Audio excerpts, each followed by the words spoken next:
Você se sente solitário no home office? Você está precisando de ajuda? Eu sou Carlos Carraro, seja muito bem-vindo ao canal Creme do Milho e é desse assunto que a gente vai falar hoje.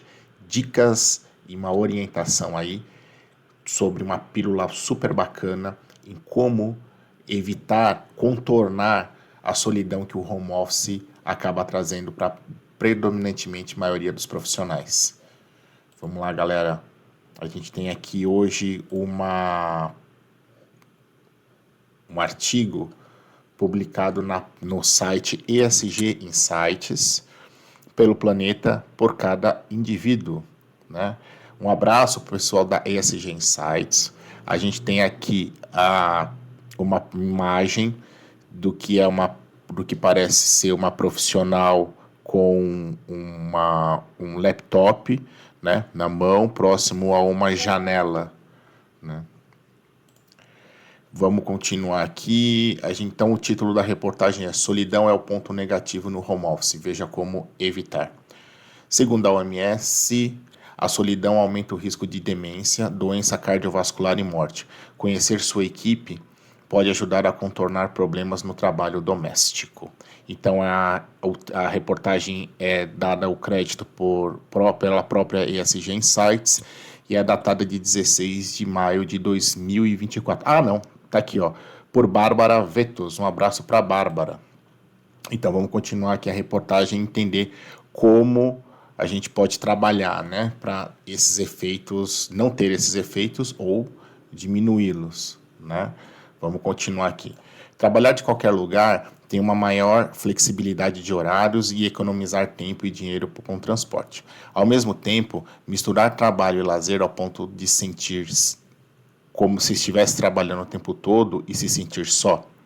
Com certeza, a solidão é um dos grandes problemas entre os adeptos de trabalho remoto, mesmo entre aqueles que gostam do modelo como um todo, né? Ainda que a pessoa goste, a pessoa se sente solitária, né?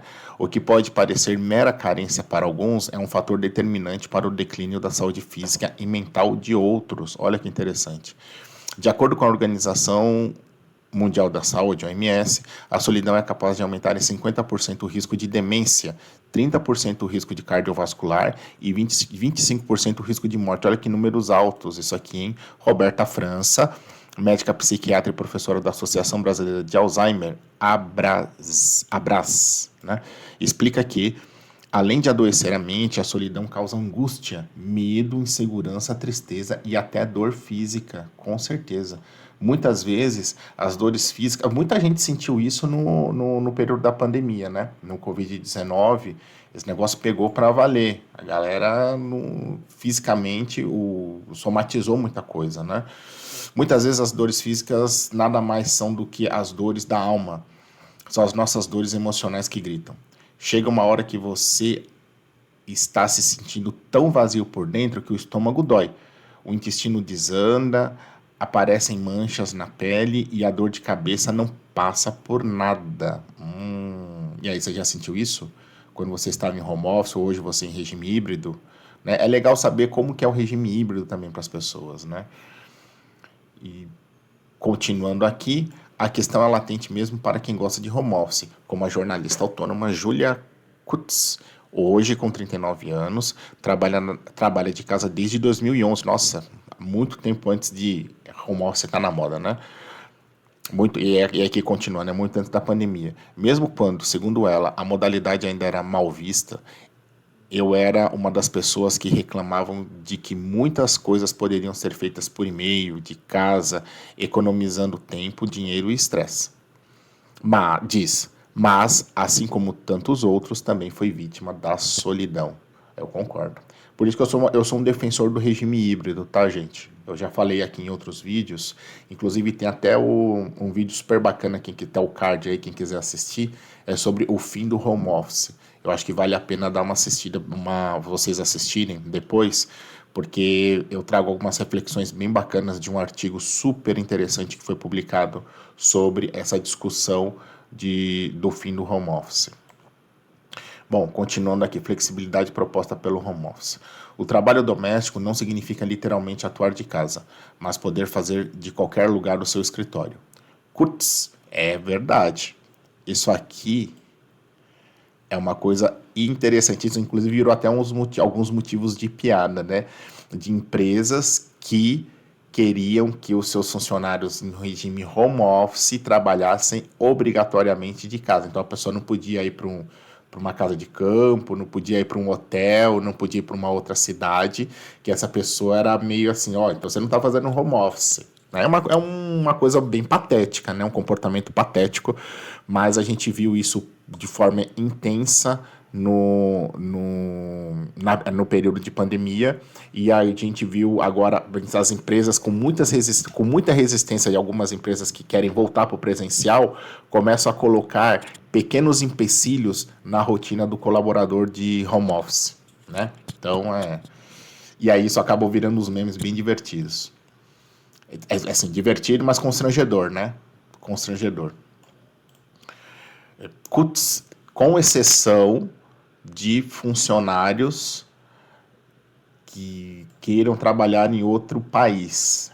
O trabalhar em outro país, você tem questões trabalhistas legais envolvidas que precisam ser negociadas antes com a empresa, tá?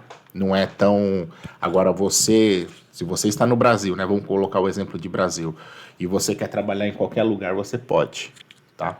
Lógico, é sempre importante você combinar com o seu gestor, porque às vezes você pode ter alguma reunião de emergencial que você tem aqui para o escritório, alguma reunião que não estava prevista. E aí, gente, tudo bem, faz parte, né? Bom, mas vamos continuando aqui. Kutz levou isso a sério quando se mudou de Passo Fundo, sua cidade natal, localizada no Rio Grande do Sul, para o Rio de Janeiro. O baque foi enorme, se sentia invisível na capital carioca, onde não conhecia ninguém. Eu não eu não tinha nenhum amigo lá. E quando tu está em uma situação como essa, o que costuma acontecer é acabar encontrando algum suporte no trabalho, fazendo um happy hour depois, é verdade. Mas é uma forma de integração, né? Mas no home office não tinha isso. Eu terminava o trabalho e a única coisa que eu fazia era fechar uma aba do navegador e abrir outra. Se tu não tem um ritual para sair do trabalho quando está em casa, o trabalho continua em ti. Exatamente. É o parar, né? O saber parar que é importantíssimo. Tem um vídeo no canal também falando sobre a importância do planejamento, né? Aí tem alguns bullets aqui. Ah, sim, SG Insights no seu e-mail. Legal, é o que é uma comunicação, né, do site para poder trazer adesão a novos inscritos. Bacana. Aí continuando aqui a reportagem. São nesses momentos que a vida simples da rotina fazem a diferença. Segundo França, o movimento de se aprontar, colocar uma roupa e uma maquiagem, cortar o cabelo, fazer a barba, ir ao escritório e encontrar com outras pessoas é importante para a sanidade mental. Além de fortalecer a socialização, ter outras pessoas ao redor gera trocas e a possibilidade de desenvolver novas ideias e olhares para o mundo, defende o especialista. Sair é importante, ver gente, conversar, fazer reunião presencial, fazer atividade física. Agora, se você desliga o seu computador e fica exclusivamente e vai assistir uma série, ou você vai ver rede social, é complicado, hein? Pode gerar consequências e efeitos colaterais, como está falando aqui na reportagem. Muito bacana esse artigo. Outras questões, outra questão comum para os adeptos de home office é a possibilidade de mudar de cidade, estado ou até mesmo país. Falei agora há pouco, né? Dados do Zap Imóveis identificaram que a procura por imóveis a mais de 100 quilômetros de distância da cidade de São Paulo cresceu aproximadamente 340% entre janeiro e maio de 2020. Foi o pico da pandemia, né? No início da pandemia. No fim do mesmo ano, um levantamento da Newcore registrou que, a cada 100 imóveis procurados, 29 eram na capital paulista. O número chegava a 40 em janeiro de 2020 e 24 no litoral. Antes, 17. Eu morei no litoral na pandemia. Segundo a psiquiatra, isso parte de um deslumbramento criado pela visão que a pessoa tem enquanto turista. Exatamente. Você acredita que toda aquela benesse merecida, quando você está passeando, você vai viver aquilo quando você se locomove. E não é verdade. Não necessariamente é verdade. Muda muito, viu? Nós temos uma tendência a confundir nosso olhar quando estamos de férias, porque aquele não é o nosso ambiente de rotina. Muito massa esse comentário aqui. Muito massa. Faz todo sentido. Eu senti isso. Eu passei por isso. E aí, próximo título, né? Nova cidade, novos problemas. Nova cidade, mesmo problema. Mas antes de continuar, deixa eu só fazer mais um parênteses aqui. O que acontece? Essa frase é muito legal, ó. Temos uma tendência de confundir nosso olhar quando estamos de férias. A gente pensa, passa muito por isso, assim, olha, puxa, eu conheci um lugar novo, como eu queria conhecer, como eu queria morar aqui, né? Eu mudaria para poder morar aqui. Às vezes vai para uma praia, vai para o Nordeste, sei lá, vai para o Sul, vai para um lugar diferente que ele acolhe muito bem o turista e a gente acaba, e até de uma forma inocente, confundindo a hospitalidade do turista com a rotina de quem vive naquele lugar. E são coisas absolutamente diferentes. Absolutamente diferentes. Não dá para confundir, para imaginar que a nossa rotina, como de acordar no hotel tomando um café, depois você ir para a praia fazer um passeio e depois você tomar um café da tarde, um almoço mais longo à vontade. Você não está num estado de tensão com rotina, planejamento, reunião, metas, etc.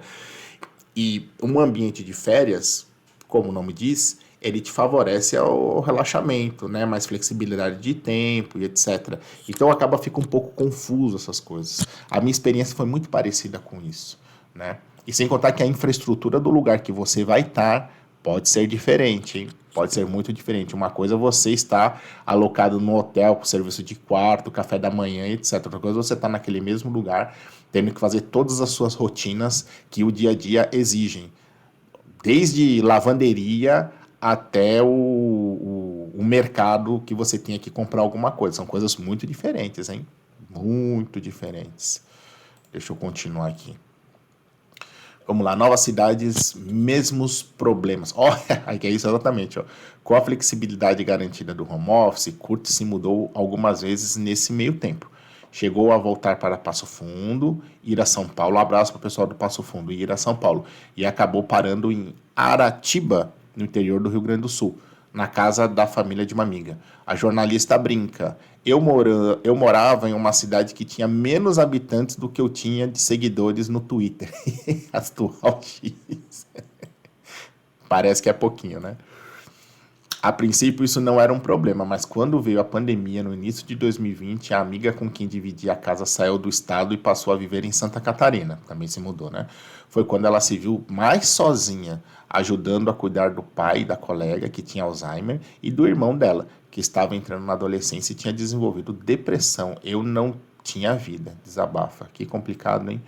Kutz conta que aguentou um ano nessa situação. Quando não estava trabalhando, saía para dar uma volta na cidade, mas não conversava nem cumprimentava ninguém. Claro, mas era uma cidade pequena, né, que ela comentou. Claro que eu tinha alguns amigos em outras partes do país, mas chega uma hora que isso não é o suficiente. Tu precisa olhar nos olhos das pessoas, conversar sem ter aquele delay, sem ter uma máquina intermediando, comenta. Eu estava cuidando de pessoas, mas na prática ninguém estava cuidando de mim. Exato. A experiência teve impacto direto em sua saúde mental. No início de 2021 teve um burnout, que pena. Apesar de ser, eu também tive um burnout, mas não foi em 2021. Apesar de ser constantemente associado ao trabalho, a doença pode surgir em outros casos de estresse elevado. Segundo a jornalista, o lado profissional não era o mais difícil naquele momento, mas o pessoal e o social. Não tinha amigo, né? Não tinha ninguém para conversar, e ainda estava num estado de contingência, tomando conta de outras pessoas, né? Em situações complexas, né? Que era o Alzheimer e uma pessoa, um adolescente em estado de depressão. Existem pessoas que acabam ficando tão solitárias que tendem a desenvolver quadros demenciais ou distúrbios psiquiátricos com muito mais facilidade do que aqueles que têm uma vida em comunidade, uma vida social e uma rede de apoio que a abraça, explica a especialista. Ela afirmou que a solidão pode ser a porta de entrada para outras doenças, como ansiedade, depressão e insônia. Relação com home office e papel das empresas. Mesmo tendo enfrentado momentos difíceis enquanto trabalhava de casa, eu espero estar falando seu nome correto. Kurt revela que não troca a experiência pelo modelo presencial. Olha só, Olha só que interessante, hein? Vamos ver o que ela fala. Ela diz ter aprendido a viver com as dificuldades do home office como a própria solidão e tem buscado por um equilíbrio. Eu aprendi a curtir mais a minha companhia, sair sozinha, que a solitude, né? Mas me importar se não tem ninguém comigo. Eu aprendi a depender menos de outras pessoas, antes só que mal acompanhado, né? Um hábito que passou a fazer parte da rotina é tirar uma hora de intervalo durante o dia e sair para dar uma volta. Recomendo, eu faço isso também. Qualquer lugar, viu? Vai dar uma volta, que você vai no mercado, que você vá num café, alguma coisa assim, faz muito bem. Ela conta que adquiriu o costume de ir até uma praça e se desligar do mundo, ficar um pouco consigo mesma, uma atitude simples, mas que mudou a forma como ela encara o dia a dia. O jeito é ocupar a cabeça com atividades que sejam menos danosas. Interessantíssimo, né? Uma caminhada no parque, uma corrida leve, um alongamento, pular corda. Pular corda é bom, viu? No caso de empresas, França argumenta que não existe uma fórmula mágica que vai eliminar esse potencial problema. Exatamente. Ainda mais dependendo da equipe, da estrutura, do que você faz e do gestor que você tem. Na sua opinião, o ideal seria que os gestores conhecessem a equipe e procurassem adequar a necessidade de empresas à realidade do grupo. Os, Todos os casos que eu acompanhei de tentativa de socialização deram errado, viu? Mas sempre tem uma exceção, né? E aqui terminando a reportagem, né? Em alguns lugares o sistema híbrido funciona muito bem, mas pode ser que você tenha alguém que se sinta mais proativo trabalhando em casa. Outros já não rendem nada, comenta. Desconhecer as características dos funcionários pode levar a uma tomada de decisão errada, com certeza. Entender com quem você está trabalhando e como as pessoas se sentem em diferentes ambientes é o caminho para prosperar no seu negócio. Assim, todos estarão mais engajados, proativos e confortáveis para executar suas tarefas. Excelente, excelente publicação. E eu quero dar um gancho nessa frase. Tudo é importante, tudo aqui foi muito valioso, né? Mas eu quero dar um gancho nessa parte, ó. Entender com quem você está trabalhando e como as pessoas se sentem em diferentes ambientes é o caminho para prosperar o seu negócio. É o caminho. Tá de parabéns. Belíssima reportagem. Um abraço para o pessoal da SG Insights e para a Bárbara Vetos e para as pessoas que foram citadas aqui na reportagem. Galera, quais são os meus 2 centavos que eu coloco aqui de contribuição nesse belo artigo? Gente, somos seres humanos feitos e é inerente do ser humano a socialização. Ainda que pessoas digam que não gostam de tanta interação, que preferem home office, que não gostam de ver muita gente, e etc., não adianta. A gente precisa socializar. E a socialização, a gente sempre tem uma expectativa, a gente torce que seja uma socialização saudável, uma relação profissional com o vizinho, com um amigo, com a pessoa que você interage lá no restaurante, que você interage na padaria, alguma coisa assim, na academia com quem você treina. A gente sempre espera interações sociais saudáveis. E como eu sempre falo, a interação ela passou a não ser saudável, procura entender e já vai se afastando e colocando limites naquela relação, tá bom? Mas o ponto aqui do vídeo é exatamente a interação e como evitar que o home office, que ele é muito vantajoso, ele se torne um problema exatamente pelo fator de solidão. Né? Porque às vezes você não tem o presencial tete a tete com o seu colega de trabalho, com o seu gestor, com a sua equipe, né? E isso pode gerar um problema, porque tem pessoas que, como eu falei, predominantemente não, elas podem ter uma tendência a serem mais presenciais, né? Tá olho no olho ali, né? Não tá no virtual e tá no presencial. Então, existem formas. Você pode trabalhar no modelo online, mas você também pode trabalhar no modelo que permita você trabalhar no online, mas que você tenha uma flexibilidade em fazer uma pausa, encontrar pessoas ao vivo no seu entorno, no lugar, no coworking que você está trabalhando, na casa de temporada ou no lugar onde você decidiu passar aqueles dias ou aquele período trabalhando, e isso pode te fazer muito bem. Interagir com pessoas, relações saudáveis é o que pode nos reconectar, né, com o mundo e aí fazer com que a gente consiga trabalhar, entregar e ser produtivo, eficiente, trabalhar com propósito e ser feliz dentro daquele contexto que a gente está inserido, né? As dinâmicas aqui que ela fala no final são interessantíssimas. Eu ainda não conheci alguém que me falasse que, poxa, na época ali do time 100% online, deu certo, todo mundo ficou bem, todo mundo ficou feliz. Os feedbacks que eu recebo das pessoas que eu conversei e também no meu próprio caso, foram feedbacks foram muito mais negativos ou então ineficientes, tentativas ineficientes de se integrar a time, de se manter atualização, de rotinas, para que aquilo ali mantesse a equipe junta, integrada, diferente do momento que você está trabalhando, fazendo uma reunião, mas as pessoas se interconectarem e terem pertencimento dentro daquele ambiente 100% online. Mas cabe aqui um vídeo exclusivo para falar desse assunto.